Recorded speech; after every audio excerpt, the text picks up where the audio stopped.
What do you say to the Americans who are scared, though? I guess nearly 200 dead, 14,000 who are sick, millions, as you witnessed, who are scared right now. What do you say to Americans who are watching you right now who are scared? I say that you're a terrible reporter. That's what I say. I think it's a very nasty question, and I think it's a very bad signal that you're putting out to the American people. The American people are looking for answers, and they're looking for hope. And you're doing sensationalism, and the same with NBC and Comcast. I don't call it Comcast. I call it Comcast. Let me just tell you for whom you work. Let me just tell you something. That's really bad reporting. And you ought to get back to reporting instead of sensationalism. Let's see if it works. It might and it might not. I happen to feel good about it, but who knows? I've been right a lot.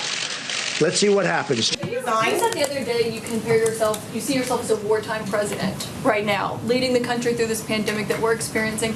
Do you really think, going off on Peter, going off on a network is appropriate when the country is going through something like this? I do, because I think Peter is, I've dealt with Peter for a long time. And I think Peter is not a good journalist when it comes to fairness. But he's asking for your message to the country. Oh, I think it's a good message, because I think that the country has to understand that there is indeed, whether we like it or not, and some of the people in this room won't like it, there's a lot of really great news and great journalism, and there's a lot of fake news out there. And I hear it all, and I see it all, and I understand it all because I'm in the midst of it. So when somebody writes a story or does a story on television, and I know it's false, I know it's fake, and when they say they have 15 sources have said, and I know there's no sources, they're just making it up. I know that, and I call Peter out, but I call other people out too. And, this is a time to come together, but coming together is much harder when we have dishonest journalists. It's a very important profession that you're in. It's a profession that I think is incredible. I cherish it. But when people are dishonest, they truly do hurt our country. Yeah, in the back. No, you didn't miss anything here. The question really was, what do you say to Americans who are watching right now who are scared? That's it. But because Trump is so dangerously unstable, he somehow took that as a personal attack and lashed out at NBC's Peter Alexander. So I guess when your elderly relatives or young children are scared, you can just do what the president told us to do and reassure them by telling them that Peter Alexander is a terrible reporter. But the most embarrassing part, yes, even more embarrassing than Trump losing his mind when asked to reassure the American people in a crisis, is that when the vice president was asked the very same question by the very same reporter, Pence answered it. You've seen the numbers. You've spoken to average Americans. You're a former governor. What do you say to Americans right now who are watching and who are scared? I would say, do not be afraid, be vigilant. All the experts tell us that the risk of serious illness to the average American for the coronavirus is low. But we need every American to put into practice the president's coronavirus guidelines, 15 days to slow the spread, because the coronavirus is about 3 times more contagious than the flu, according to our best estimate. And you can contract the coronavirus, have very mild symptoms, if any, not even be aware that you have it, and expose someone who is vulnerable to a very serious health outcome. That's the reason why we're encouraging people to avoid groups of more than 10, to not eat in restaurants, but to use drive-thrus, to wash their hands on a regular basis. And particularly, we're going to continue, as the president has directed us, to focus on the most vulnerable population, which are seniors with serious underlying health conditions or anyone with an underlying immunodeficiency. It's those people we need to care for, but it's going to take all of us working together to make sure they're safe. He didn't melt down or attack anyone or stomp his feet. He gave a normal answer because this was never even meant to be a gotcha question. It was only ever meant as a softball so that Trump could, for once, be presidential. So he could be a calming voice during a time of crisis. Even Peter Alexander himself admitted that. Is the pressure getting to him?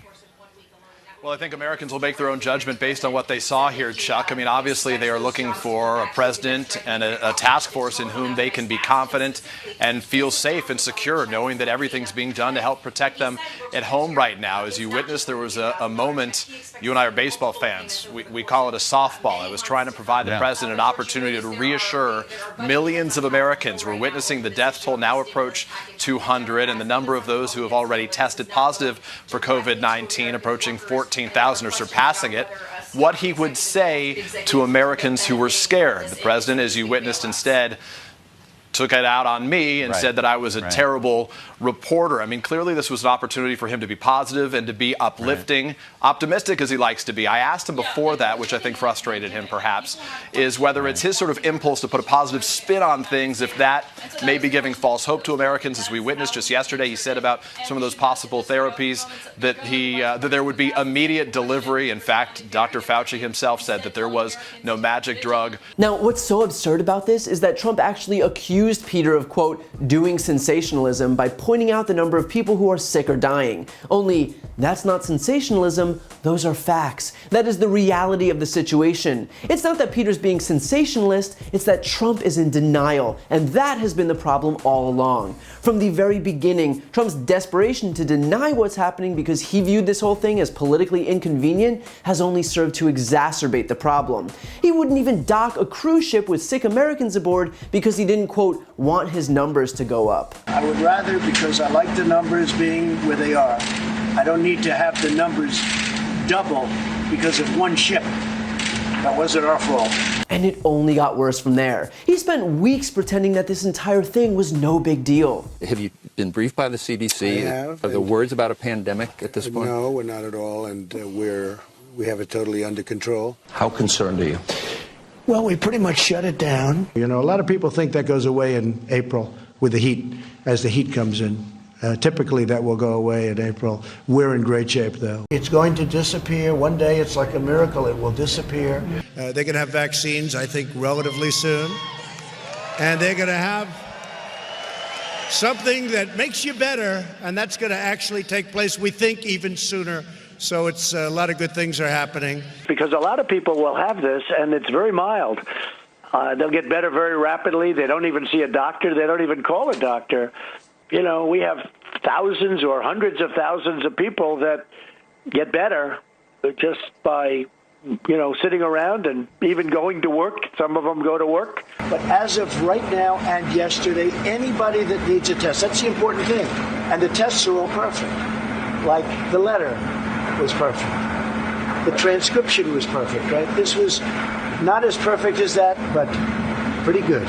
Mr. President, what do you say to Americans who are concerned that you're not taking this seriously enough and that some of your statements don't match what your health experts are saying? That's CNN, fake news. Go ahead, thank you very much. Be calm. It's really working out, and a lot of good things are going to happen. My first question is, you said that you don't take responsibility, but you did disband the White House pandemic office, and the officials that were working in that office left this administration abruptly. So what responsibility do you take to that? And the officials that worked in that office said that the White House lost valuable time because that office wasn't disbanded. What do you make of that? Well, I just think it's a nasty question, but it's something that we have tremendous control over. Mr. President, the other day you said that you were not responsible for the testing shortfall. Very simple question. Does the buck stop with you? And on a scale of 1 to 10, how would you rate your response to this crisis? I'd rate it a 10. And even despite the catastrophic effects of denying reality and failing to contain the virus and allowing it to spread to every single state in the nation, the guy still hasn't learned his lesson and is still standing up at the lectern in the White House and berating a reporter for committing the cardinal sin of relaying facts to the American people. To claim that Trump is incapable of learning from his mistakes would be the understatement of the century. But let's just be honest here, Trump doesn't want any scary facts or figures reported because there's an election coming up, and that's not the narrative he wants to sell. He wants to sell this idea that the country is unified against a common enemy and that we're making excellent progress and that the virus stands no chance. When in reality, this country isn't unified, and that's because of him. And we're not making excellent progress against the virus as it continues to spread faster than we can contain it. I'm sorry, but that's not some subjective partisan partisan assessment, that is reality. And look, do I want those things? Do I want us to be unified and to demolish the virus? Absolutely. Not in a million years would I or any Democrat want to watch this thing destroy families and jobs and bank accounts and lives. But the last thing I'm going to do is deny reality to help Trump's propaganda efforts ahead of the next election.